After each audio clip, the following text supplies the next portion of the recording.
السلام علیکم ورحمۃ اللہ وبرکاتہ۔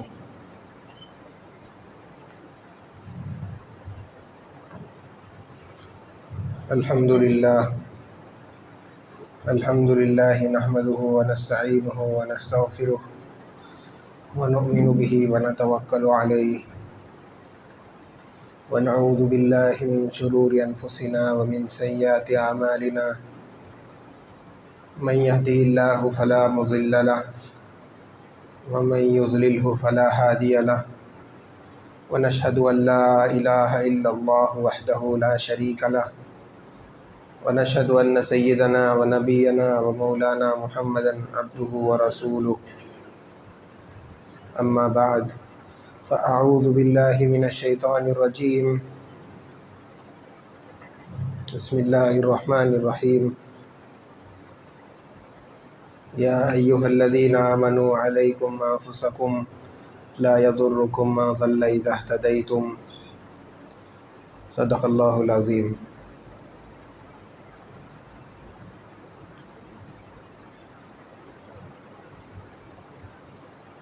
معزز سامعین اکرام،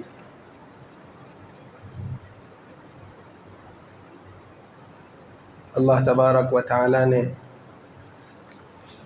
اللہ کے نبی صلی اللہ علیہ وسلم کو خاتم النبیین بنا کر بھیجا، اور آپ علیہ السلام پر نبوت کے سلسلے کی تکمیل فرمائی۔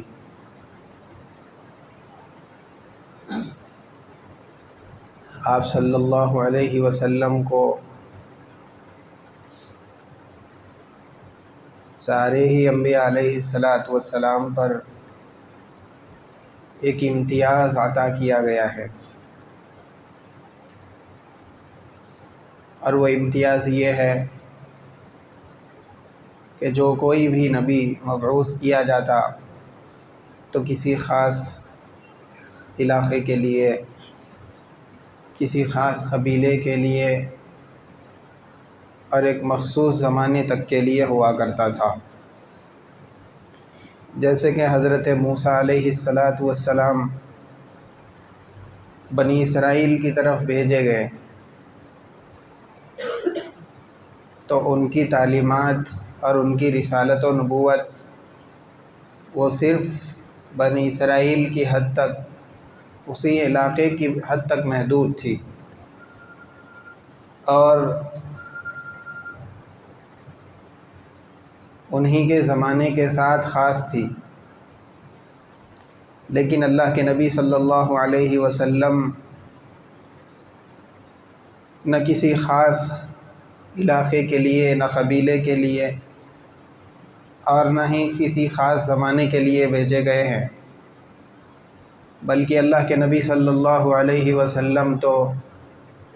ساری دنیا، ساری انسانیت، قیامت تک آنے والے سارے زمانوں کے لیے آپ کی نبوت اور آپ کی رسالت ہے۔ جب آپ کی رسالت اور آپ کا لایا ہوا دین قیامت تک آنے والے سارے زمانوں کے لیے ہے تو اللہ کے نبی صلی اللہ علیہ وسلم کی تعلیمات بھی ہر زمانے کے لیے ہوگی۔ اللہ کے نبی علیہ السلام نے جو تعلیمات امت کو عطا کی اس کے دو پہلو ہیں۔ ایک پہلو تو وہ ہے جس کے اندر شرعی احکامات بیان کیے گئے، فلاں چیز حلال ہے، فلاں چیز حرام ہے، فلاں چیز جائز ہے، فلاں ناجائز ہے،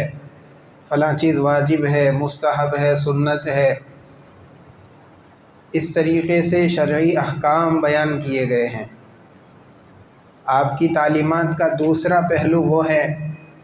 جس کے اندر قیامت کے قریب آنے والے احوال اور واقعات بیان کیے گئے، امت کے سامنے رکھے گئے کہ قیامت سے پہلے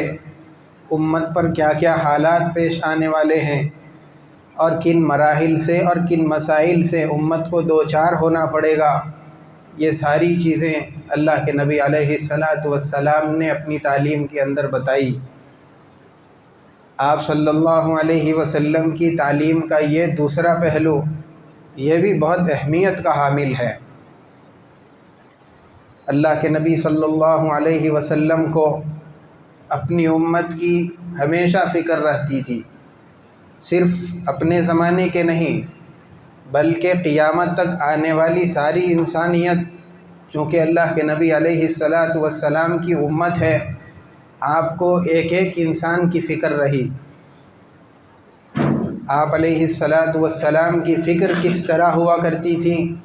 اس کے متعلق روایات میں یہ بات ملتی ہے، کان رسول اللہ صلی اللہ علیہ وسلم دائم الفکر متوازن الاحزان۔ اللہ کے رسول صلی اللہ علیہ وسلم ہمیشہ فکر مند اور سوچ کے اندر ڈوبے ہوئے رہتے تھے، اور اس سوچ اور اس فکر کی وجہ سے آپ پر ہمیشہ ایک غم سوار رہا کرتا تھا۔ وہ غم دنیا کے جمع کرنے کا نہیں، مال کے جمع کرنے کا نہیں، اپنی دنیا کے اچھا کرنے کا نہیں، اور اسی طریقے سے دنیاوی کسی چیز سے متعلق آپ کا غم نہیں تھا، بلکہ آپ کا غم، آپ کی فکر یہی تھی کہ جس قوم کی طرف، جس انسانیت کی طرف میں بھیجا گیا ہوں، ان کو جہنم سے کیسے بچاؤں اور ان کو گمراہی سے نکال کر سیدھے راستے پر کیسے لے کر آ جاؤں۔ یہی فکر اللہ کے نبی علیہ الصلاۃ والسلام کو دن رات کھائے جاتی تھی۔ اللہ کے نبی صلی اللہ علیہ وسلم کا جب غم بڑھتا چلا گیا، آپ بہت زیادہ متفکر رہنے لگے،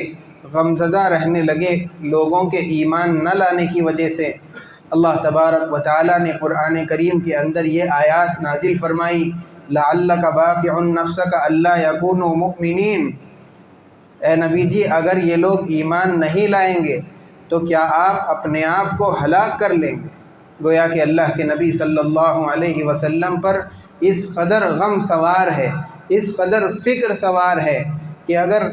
دعوت دینے پر لوگ قبول نہیں کر رہے ہیں تو اندیشہ ہے کہ اللہ کے نبی علیہ الصلاۃ والسلام اس غم کی وجہ سے ہلاک ہو جائیں۔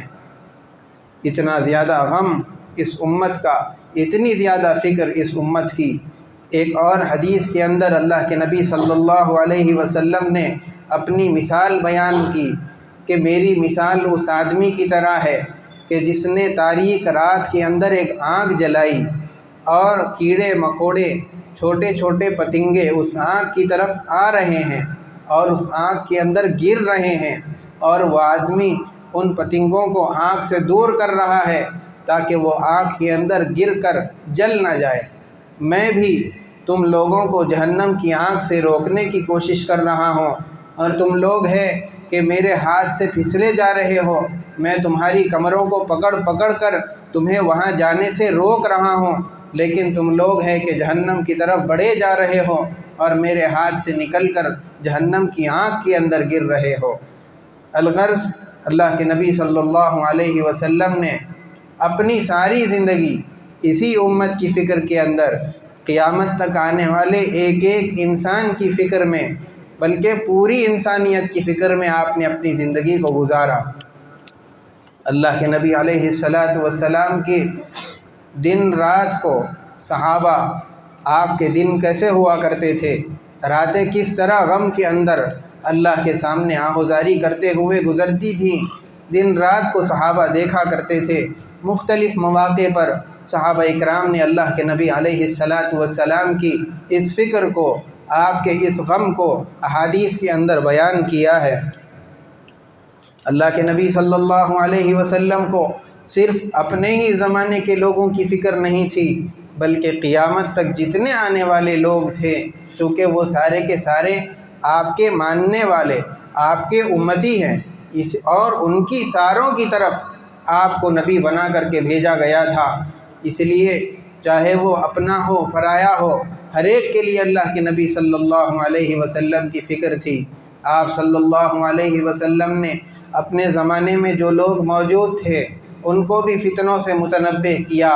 اور پھر قیامت تک جتنے لوگ آنے والے ہیں آئندہ آنے والے فتنوں سے ان بعد والوں کو بھی متنبع فرما دیا۔ چنانچہ احادیث کے اندر بے شمار حدیثیں ایسی ملیں گی جس کے اندر اللہ کے نبی صلی اللہ علیہ وسلم نے قیامت سے پہلے آنے والے فتنوں کے متعلق، قیامت سے پہلے امت پر آنے والے حالات سے متعلق اور قیامت سے پہلے پیش آنے والے واقعات کے بارے میں امت کو بتایا ہے۔ چنانچہ اللہ کے نبی صلی اللہ علیہ وسلم نے ایک حدیث کے اندر فرمایا، تقع الفتن فی بیوتکم، اللہ کے نبی صلی اللہ علیہ وسلم نے فرمایا کہ تمہارے گھروں کے اندر فتنے ایسے اتریں گے جیسے کہ بارش کا پانی اترتا ہے، کوقع المطر، جیسے کہ بارش کا پانی اترتا ہے ویسے تمہارے گھروں کے اندر فتنے اتریں گے۔ یہاں پر اللہ کے نبی صلی اللہ علیہ وسلم نے فتنوں کے اترنے کو بارش سے تشبیہ دی۔ علماء فرماتے ہیں اس کی دو وجہ ہو سکتی ہیں۔ ایک تو یہ کہ جس طریقے سے بارش کا پانی بڑی کثیر تعداد کے اندر اترتا ہے، ایسے ہی فتنے گھروں کے اندر بڑی کثیر مقدار میں اترتے رہیں گے۔ دوسری وجہ یہ بیان فرمائی کہ جس طریقے سے بارش کے قطرے یکے بعد دیگرے مسلسل اور لگاتار بغیر کسی انقطاع کے اور درمیان میں فاصلے کے یکے بعد دیگرے اترتے رہتے ہیں، ایسے ہی تمہارے گھروں کے اندر فتنے یکے بعد دیگرے اترتے رہیں گے۔ ایک فتنہ ختم نہیں ہوگا کہ دوسرا فتنہ اس کے پیچھے آ جائے گا، دوسرا فتنہ ختم نہیں ہو پائے گا کہ تیسرا اس کے پیچھے کھڑا رہے گا۔ تو اس طریقے سے بالکل ایک لڑی لگی ہوئی رہے گی فتنوں کی جو گھروں کے اندر اترتی رہے گی۔ اسی طریقے سے اللہ کے نبی علیہ السلام نے ایک اور حدیث کے اندر یہ فرمایا کہ فتنے قیامت سے پہلے امت کے اوپر ایک ایسا زمانہ آئے گا جس کے اندر فتنے اس قدر تاریک ہوں گے جیسا کہ اندھیری رات کی تاریکی ہوتی ہے۔ یعنی جس طریقے سے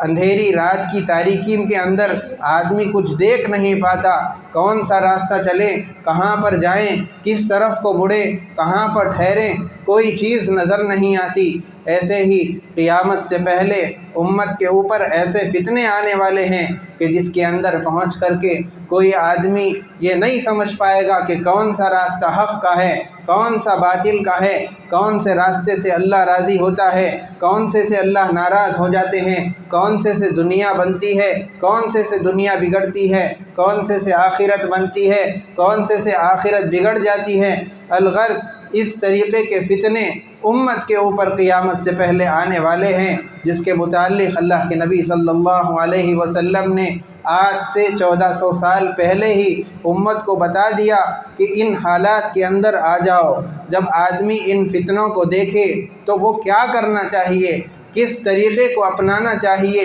کیا طرز اختیار کرنا چاہیے، وہ تعلیمات بھی اللہ کے نبی صلی اللہ علیہ وسلم نے امت کو عطا فرمائی۔ اسی طریقے سے ایک اور حدیث ہے جس کے راوی حضرت عبداللہ ابن عمر رضی اللہ تعالیٰ عنہ، انہوں نے مکہ مکرمہ سے متعلق قیامت سے پہلے پیش آنے والے وہاں کے حالات کے بارے میں اللہ کے نبی علیہ السلام کا ارشاد نقل فرمایا۔ فرماتے ہیں کہ جب قیامت کا قریب زمانہ ہوگا، بالکل قریبی زمانہ ہوگا، اس سے پہلے تم دیکھو گے کہ مکہ مکرمہ کا پیٹ چاک کر دیا جائے گا، وہاں سے نہروں جیسے راستے اور سڑکیں نکالی جائیں گی، اور پھر وہاں کی عمارتیں اس کے پہاڑوں سے بھی بلند ہو جائیں گی۔ آج سے اگر 100 سال پہلے دیکھ لیا جائے تو یہ حدیث شاید سمجھنا مشکل ہو، اس لیے کہ شراح حدیث بھی اس حدیث کی تشریح کرنے کے اندر، اس کا ایکسپلینیشن دینے میں، اس کو ڈسکرائب کرنے کے اندر بہت پریشان تھے کہ یہ کیسے ہو جائے گا، کیونکہ مکہ مکرمہ کے اطراف یہ تو بالکل ایک سنگلا اور ریتیلا علاقہ ہے، پہاڑی علاقہ ہے، یہاں کیسے نہروں جیسی سڑکیں بن سکتی ہیں، یہاں پر عمارتیں آسمان کو چھونے والی کیسی بن سکتی ہے جو پہاڑوں سے زیادہ اونچی ہو جائے، اور پھر مکہ مکرمہ کی زمین کو، اس کے پیٹ کو کیسے چیر دیا جائے گا۔ محدثین پریشان تھے، لیکن اگر آج کے زمانے میں کوئی آدمی جا کر کے دیکھتا ہے تو وہ اپنی آنکھوں سے دیکھے گا کہ اللہ کے نبی صلی اللہ علیہ وسلم نے آج سے کئی 100 سال پہلے جو بات بیان کی تھی وہ آدمی کو آج نظر آئے گی۔ وہاں کا پیٹ چیر دیا گیا، پہاڑوں کو کاٹ کر کے سرنگیں بنائی گئی، نہروں جیسے بڑے بڑے راستے وہاں سے نکال دیے گئے، اور پھر وہاں کی عمارتیں جو مکہ مکرمہ کے اطراف میں ہیں اس کو آپ دیکھیں گے کہ اس کے پہاڑوں سے بڑی اونچی ہو رہی ہیں۔ اللہ کے نبی صلی اللہ علیہ وسلم نے یہاں تک بتلایا تھا کہ قیامت کے قریب میں یہاں پر اس مکے کے اطراف میں ایسی ایسی عمارتیں بنیں گی کہ جس کو دیکھنے کے لیے بالکل آدمی کو سر اونچا کرنا پڑے گا۔ راوی فرماتے ہیں کہ اللہ کے نبی علیہ السلام نے جب اپنا سر اونچا کیا، اللہ کے نبی صلی اللہ علیہ وسلم کے سر کی ٹوپی پیچھے گر گئی زمین کے اوپر۔ اتنی زیادہ اونچائی پر عمارتیں قیامت کے قریب مکہ مکرمہ کے اطراف بنائی جائیں گی، اور آج آپ دیکھ سکتے ہیں کہ وہاں کی جو عمارتیں ہیں اس کی پہاڑوں سے کئی زیادہ اونچی ہے۔ اللہ کے نبی صلی اللہ علیہ وسلم نے قیامت کی یہ سب علامتیں امت کو پہلے ہی بتا دی تھی۔ آدمی ان ساری علامتوں کو دیکھ سکتا ہے۔ آج کے زمانے کے اندر اگر وہاں چلا جائے تو اپنی آنکھوں سے ان سب کا مشاہدہ کر سکتا ہے۔ اللہ کے نبی علیہ السلام نے اس کے علاوہ بے شمار فتنے اور بے شمار علامات اور نشانیاں جو قیامت سے پہلے آنے والی ہے امت کے سامنے ان کو بیان کیا۔ علماء نے مختلف حدیثوں سے، مختلف کتابوں سے اس کو جمع کر کے ایک کتاب کے اندر باضابطہ تحریر کیا ہے۔ اس کی تعداد تقریباً 72 تک پہنچتی ہے، جس کے اندر مختلف نشانیاں اور علامات بیان کیے گئے۔ اب وقت نہیں کہ اس کو سنایا جائے، میں چاہ رہا تھا کہ آپ کے سامنے اس کو پڑھ کے سناؤں، لیکن بہت ساری ایسی علامتیں اس کے اندر ایسی ہے، بلکہ تقریباً ہی علامتیں ایسی ہے جو آج دنیا کے اندر ہمارے آس پاس نظر آ رہی ہے۔ اسی لیے اب قیامت کا وقت بالکل قریب ہے، اللہ کی طرف متوجہ ہونا چاہیے اور توبہ اللہ استغفار، اپنی آخرت کی طرف متوجہ ہو جائیں۔ صرف دنیا کر کے گزارنے کے بجائے اپنی موت اور اپنی آخرت کی طرف بھی آدمی کو توجہ رکھنی چاہیے۔ اسی طریقے سے اللہ کے نبی علیہ السلام نے ایک اور علامت یہ بیان فرمائی کہ قیامت کے قریب عورتیں لباس پہننے کے باوجود بھی برہنہ ہوں گی۔ اس کی ساری تفصیل لباس کے متعلق جب میں نے یہاں سے بات کی تھی تو آپ کے سامنے رکھی تھی۔ اسی طریقے سے اللہ کے نبی علیہ السلام نے ایک اور حدیث کے اندر یہ فرمایا کہ قیامت کے قریب فتنے کے دور میں مسلمانوں پر دنیا کی دوسری قومیں ٹوٹ پڑیں گی اور ان کو کھانے لگیں گی، اور دوسری قوموں کو بھی مسلمانوں کو کھانے کے لیے دعوت دیں گی۔